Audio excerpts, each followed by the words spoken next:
कुछ सच कानून के दायरे में होते हैं और कुछ सच धर्म के दायरे में होते हैं और कुछ सच ऐसे होते हैं जो कानून और धर्म दोनों के दायरे में होते हैं और यही सच है।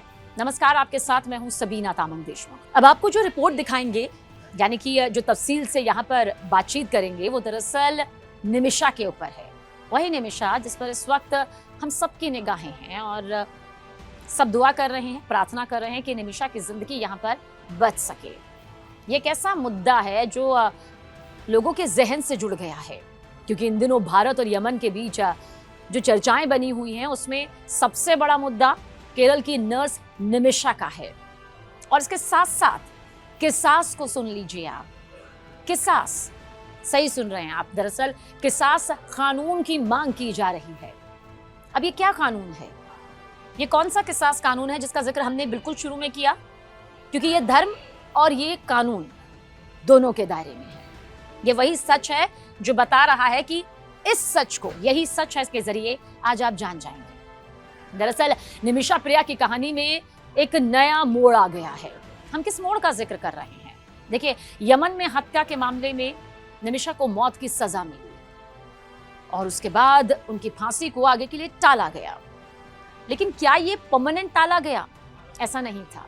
हम कहते हैं ना कि अस्थायी राहत, कुछ वक्त की ये राहत, वही बिल्कुल मिली, क्योंकि उन्हें माफ नहीं किया गया है, उन्हें उनकी सजा से दूर नहीं किया गया है। दरअसल मामला यमन के नागरिक तलाल मेहदी की हत्या से जुड़ा हुआ है, जिसे अब बच्चा भी जान गया है। निमिषा पर आरोप है कि उन्होंने तलाल को जानबूझकर बेहोशी का इंजेक्शन दिया। वो डोज इतनी ज्यादा हो गई कि फिर तलाल मेहदी की मौत हो गई। इतना ही नहीं, हत्या के बाद यह भी आरोप लगा कि निमिषा ने शव को छिपाने की कोशिश की और इसी वजह से यमन की अदालत ने उन्हें इतने सालों बाद अब सजाए मौत मुकर्रर की थी। इस पूरे मामले को देखिए, अगर आप बहुत ध्यान से सुनेंगे ना, तो एक शब्द आपको बार बार आपके कानों में सुनाई देगा, किसास। किसास का किस्सा क्या है? ये किसास क्या है? किसास एक इस्लामी कानून है जिसे कुरान से लिया गया है। अब इसका मतलब आपको बताते हैं, क्योंकि यही निमिषा के केस में सबसे बड़े पहलू के तौर पर सामने आ रहा है। किसास होता है कि बदले में बराबरी, यानी कि अगर सामने वाले ने जैसा अपराध किया है वैसी सजा उसे मिलनी चाहिए। किसी को जख्म पहुंचाया है तो उसे जख्म मिलेगा, किसी को मौत के घाट उतारा है तो उसे भी मौत के घाट उतारा जाएगा। आसान शब्दों में और ज्यादा आप समझिए, यानी कि कुछ वैसा ही जैसा कि बाइबल में कहा गया है, आंख के बदले आंख। यानी कि अगर किसी ने किसी को जिस तरह का जख्म दिया है, सामने वाले अपराधी को भी ठीक वैसा ही जख्म दिया जाएगा। यही सच है, यही किसास है। यानी कि अगर आप समझें कि किसी ने किसी की जान ले ली है, तो सामने जो दोषी है उसकी जान भी ली जाएगी। अब इसमें कुछ और बात समझिए। किसास कानून में पीड़ित परिवार को यह अधिकार होता है, यानी कि जो पीड़ित परिवार है उसके पास एक खास अधिकार होता है कि या तो वो कहे कि हम इसकी सजा माफ करते हैं, हमें लगता है कि नहीं, हमें वो सजा नहीं देनी सामने वाले को जो उसने हमारे परिवार के सदस्य के साथ की, हम सजा माफ करते हैं। और ठीक वहां पर न्यायपालिका ये माफ भी कर देती है।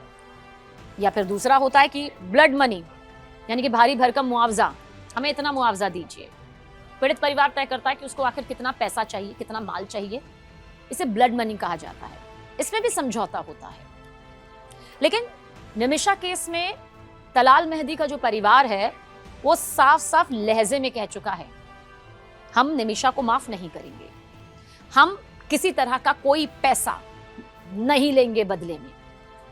मतलब कि परिवार ने कहा कि ऐसा नहीं है कि हमें ढेर सारा पैसा दे दीजिए और आप निमिषा की सजा को माफ कर दीजिए। बिल्कुल साफ लहजे में, साफ शब्दों में निमिषा को माफ नहीं करेंगे, पैसे भी नहीं लेंगे। तलाल मेहदी के भाई ने तो ये भी कहा कि उन्हें सिर्फ न्याय चाहिए और वो न्याय है निमिषा को फांसी। उन्होंने कहा कि ये मामला ब्लड मनी का है ही नहीं, ये मामला बदले का है और हमें अल्लाह के कानून पर भरोसा है। किसास कानून के तहत देखिए, अब ये भी समझ लीजिए कि सजा कितने तरह की होती है। 2 तरह की, जान के बदले जान, यानी कि अगर निमिषा ने जान ली है तो निमिषा को अपनी जान देनी पड़ेगी। और दूसरी, अगर मामला शारीरिक चोट का है तो दोषी का भी वही अंग काट देना। निमिषा के केस में जान के बदले जान की मांग यहाँ पर तलाल के परिवार ने की है, लेकिन बहुत सारे सवाल हैं जो इस बीच उठ रहे हैं। क्योंकि परिवार माफ करने को तैयार नहीं है, तो फिर आखिर फांसी क्यों टल गई? मतलब जो तय वक्त पर फांसी होनी थी उसे टाल क्यों कर दिया गया? दरअसल हुआ क्या है कि यमन के अगर इस वक्त आप मौजूदा हालात को समझेंगे, पढ़ेंगे, देखेंगे तो वहां के हालात सामान्य नहीं है। राजधानी सना पर जो हूती विद्रोही हैं, हूती विद्रोही, उनका काबू है, उनका नियंत्रण है, उनका दबदबा है। और देखिए इसी जेल में, वहीं की जेल में निमिषा सलाखों के पीछे है।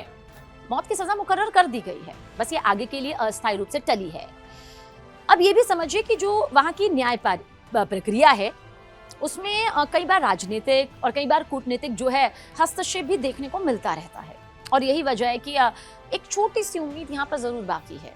देखिए, भारत सरकार ने प्रयास किया है, लेकिन भारत सरकार के प्रयासों से क्या वाकई कोई समाधान अब निकलेगा? नजरें इस पर टिकी हुई हैं, क्योंकि भारत की तरफ से राजनयिक स्तर पर अगर बातचीत का जिक्र किया जाए तो ये अब भी जारी है। और अंदर खेमे खबर यह है कि कई धार्मिक नेताओं, कई भारतीय अधिकारियों और यमन के जो प्रभावशाली हस्तियां हैं, उन्होंने इस मामले में मध्यस्थता की है। मध्यस्थता यानी कि बीच का रास्ता निकालने की कोशिश की है। निमिषा की जिंदगी एक बार फिर से कानूनी और कूटनीतिक डोर पर टिक गई है। लोगों को उम्मीद है कि तलाल मेहदी का परिवार क्या पता अपनी बात पर एक कदम पीछे हो जाए। हालांकि इसकी संभावना बहुत कम नजर आती है, क्योंकि वो परिवार अड़ा हुआ है, और अगर यही रहा तो यकीनन रहा बेहद मुश्किल है।